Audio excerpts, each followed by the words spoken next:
My dear student, welcome to all of you the Social Scholar channel. आज हम लोग पढ़ेंगे economic geography and it's subject matter and resources. Geography का chapter 1 ये आज हम लोग शुरू करने वाला है। इस चैप्टर में हम लोग क्या क्या पढ़ेंगे वो है इकोनॉमिक जियोग्राफी का डेफिनेशन एंड इसके सब्जेक्ट मैटर, और उसके साथ साथ हम लोग स्कोप और ब्रांचेस को पढ़ेंगे। उसके बाद हम लोग पढ़ेंगे मीनिंग, इकोनॉमिक जियोग्राफी का मीनिंग क्या है, मतलब डेफिनेशन, उसके बाद इंपॉर्टेंस क्या है, एंड इकोनॉमिक जियोग्राफी का जो रिसोर्स का क्लासिफिकेशन है उसके बारे में हम लोग पढ़ेंगे। इस चैप्टर में हम लोग पढ़ेंगे। उसके बाद पढ़ेंगे uses of resources and resource conservation. Resource conservation का मीनिंग क्या है, उसका नीड क्या है, मेथड्स क्या है, और इसमें international organisation and national organisation का क्या रोल है वो हम लोग इस चैप्टर में बेसिकली देखेंगे। तो इंट्रोडक्शन में हम लोग इस चीज़ को देखेंगे कि जो हम लोग का पहला टॉपिक है definition and subject matter of economic geography, या ये बेसिकली एक इंट्रोडक्शन वाला टॉपिक है।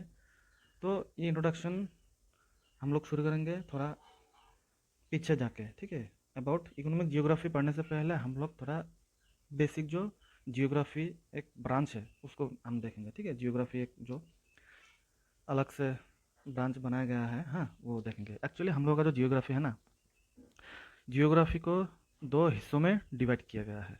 एक हिस्सा है आपका फिजिकल जियोग्राफी और दूसरा हिस्सा है आपका ह्यूमन जियोग्राफी। फिजिकल जियोग्राफी में पहला हिस्सा जो फिजिकल जियोग्राफी है, इसमें हम लोग बेसिकली स्टडी करते हैं अर्थ का जो नेचुरल फीचर्स है और प्रोसेसेस है उसके बारे में हम लोग बेसिकली स्टडी करते हैं। अभी अर्थ का नेचुरल फीचर्स क्या है, जैसे कि कहीं पे प्लेन एरिया है, कहीं पे हिल एरिया है, कहीं पे प्लेट्यूज है, कहीं पे माउंटेनियस रीजन है, हाँ। तो इस ये नेचुरल फीचर्स हो गए, और कहीं पे कोस्टल एरिया है। और इसका प्रोसेस क्या है, प्रोसेस का मतलब क्या है, प्रोसेस मतलब बेसिकली हम लोग का अर्थ तो कॉन्स्टेंटली मतलब चेंजेस के थ्रू जा रहे हैं। कैसे हम लोग का अर्थ के अंदर और बाहर चेंजेस आ रहा है, उस प्रोसेस के बारे में यहाँ पे फिजिकल जियोग्राफी में स्टडी करते हैं। और इसको स्टडी करने के लिए various type of branches are there, जैसे कि geomorphology, climatology, hydrology, oceanography, biogeography, pedology, ecology, ये इतना सारे ब्रांचेस है फिजिकल जियोग्राफी के अंदर। तो ये जितना सारा ब्रांचेस है फिजिकल जियोग्राफी के अंदर, ये सब क्या करता है, ये सब अर्थ के इंटीरियर एंड एक्सटीरियर को स्टडी करते हैं, इसका प्रोसेस क्या है, फीचर्स क्या है। और हम लोग का जो दूसरा हिस्सा है डिवीजन का वो है ह्यूमन जियोग्राफी। इस हिस्से में हम लोग ह्यूमन जियोग्राफी में हम लोग क्या करते हैं, हम लोग बेसिकली ह्यूमन एक्टिविटीज़ को एग्जामिन करते हैं, ह्यूमन एक्टिविटीज़ को हम लोग स्टडी करते हैं। कैसे ह्यूमन एक्टिविटीज़ अर्थ सरफेस के ऊपर इम्पैक्ट पड़ रहा है, ह्यूमन एक्टिविटीज़ की वजह से अर्थ सरफेस के ऊपर कैसे इम्पैक्ट पड़ रहा है वो उसको हम लोग स्टडी करते हैं। इस हिस्से में ह्यूमन जियोग्राफी में बहुत सारे ब्रांचेस है, जैसे कि अर्बन जियोग्राफी मतलब जो सिटी का जो जियोग्राफी है। उसके बाद economic geography, political geography, cultural geography, population geography, social geography. और हम लोग का जो चैप्टर है ये नाम है इकोनॉमिक जियोग्राफी। ये चैप्टर का जो नाम है इकोनॉमिक जियोग्राफी, ये हम लोग का ह्यूमन जियोग्राफी का ब्रांच है, मतलब हम लोग का सेकंड जो हिस्सा है उस हिस्से का ब्रांच है ये। इसी इकोनॉमिक जियोग्राफी को हम लोग, यस, इसी ब्रांच को हम लोग आज स्टडी करेंगे, ठीक है। हम लोग का जो इकोनॉमिक जियोग्राफी है ना, ये बेसिकली हम लोगों का इकोनॉमिक जियोग्राफी के बारे में है। और इकोनॉमिक जियोग्राफी किसके अंदर आता है, हमें अभी अभी भी पता चला, ये ह्यूमन जियोग्राफी के अंडर आता है, हाँ। और ये इकोनॉमिक जियोग्राफी पे हम लोग क्या क्या स्टडी करते हैं, इसमें हम लोग क्या बेसिकली जो ह्यूमन का एक्टिविटीज़ है, कौन सा एक्टिविटीज़, जो एक्टिविटीज़ प्रोडक्शन, कंजम्पशन, डिस्ट्रीब्यूशन और एक्सचेंज, रिसोर्स के एक्सचेंज के साथ जुड़ा हुआ है, उस एक्टिविटीज़ को हम लोग स्पेशली, हाँ, स्पेशली और टेम्पोरल कॉन्टेक्स्ट में हम लोग स्टडी करते हैं। इसी को बताया जाता है इकोनॉमिक जियोग्राफी। तो आप लोगों से पूछे इकोनॉमिक जियोग्राफी क्या है, तो डेफिनेशन लिख देना कि the branch of geography where the study of human activities associated with the production, consumption, distribution and exchange of resources is done in spatial and temporal context is known as economic geography.